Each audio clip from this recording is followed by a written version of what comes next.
Linda Hardy, sa liberté sexuelle depuis la préménopause, ça peut aussi être sympa.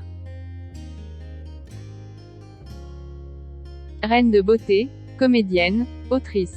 Linda Hardy joue sur tous les fronts et excelle dans chacun de ses projets. Elle est d'ailleurs l'une des seules célébrités françaises à oser parler de la préménopause sans aucun tabou. Les tabous liés au temps qui passe, elle n'en a aucun.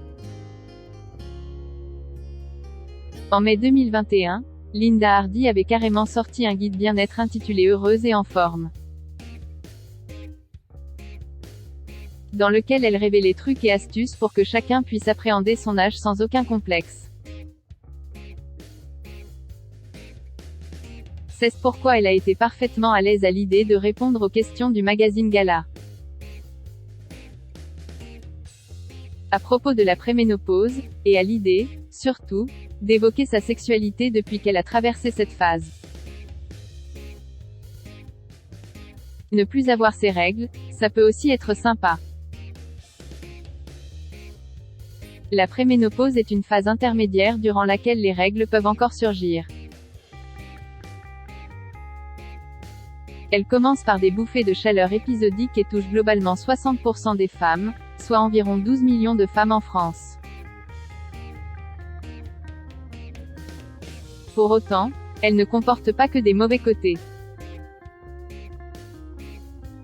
D'un point de vue sexuel, vous avez quand même une espèce de liberté, à moins d'être très mal dans sa peau, explique Linda Hardy sans filtre.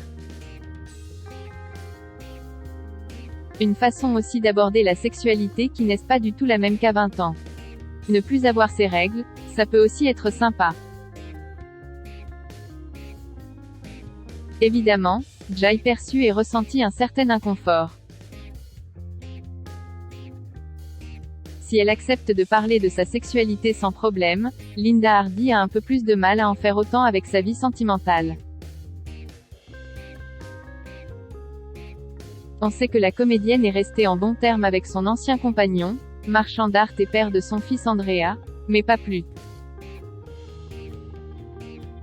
Pourtant, l'ancienne Miss France 1992 considère cette préménopause comme le début d'une nouvelle ère, une sorte de renouveau. Évidemment, Jai perçut et ressentit un certain inconfort, admet-elle.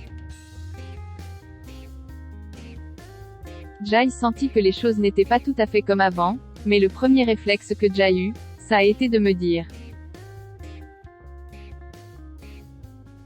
Ok, donc quand on est dans cette phase de vie-là, comment est-ce qu'on devient acteur de sa santé pour ne pas subir?